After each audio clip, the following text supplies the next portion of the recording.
My toxic boss made me work through my own graduation. I sat there doing data entry with tears streaming down my face, watching a live stream of my own parents sitting next to an empty chair in the auditorium. It was the most degrading, toxic moment of my life. But Greg forgot one massive detail. I was the only engineer on our team who actually knew the custom architecture for our highest paying corporate client, a massive healthcare network. The moment Greg's car left the parking lot for lunch, I picked up my office phone and dialed the client's chief information officer directly. We had a great working relationship because I solved all their server issues. Her name is Brenda, and she happens to be a incredibly sharp, no-nonsense woman who also sits on the board of trustees for my university.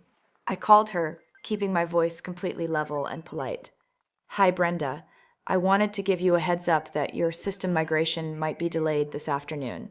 Um, I'm currently running the logs, but my supervisor has threatened to blacklist me from the industry if I leave my desk to attend my graduation ceremony happening right now. I'm currently watching my class walk on a live stream from my cubicle.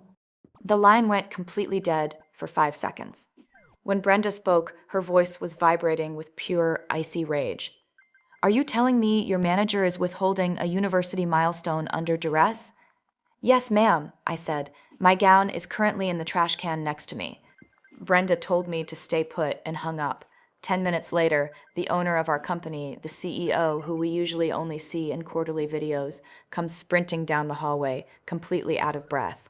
He looks at my cubicle, sees the gown in the trash, looks at my monitor showing the graduation stream, and turns completely pale. Get your gown out of the trash, the CEO stammered, his hands literally shaking. Go to your graduation. Take the rest of the week off. Paid, please. Turns out, Brenda didn't just cancel their multi-million-dollar contract. She called the CEO directly, threatened a massive public workplace harassment lawsuit that would destroy the company's reputation, and told him she was pulling all their assets by 5 p.m. I grabbed my gown, packed my bag, and walked out. I made it to the auditorium just in time to hear my name called, running down the aisle in my sneakers while my parents cheered. When I came back on Monday, Greg's cubicle was completely empty. HR had security pack his things into cardboard boxes while he was still at his steak lunch, and he was escorted out of the building, sobbing violently in front of the entire lobby. So I ensured his biggest client walked out.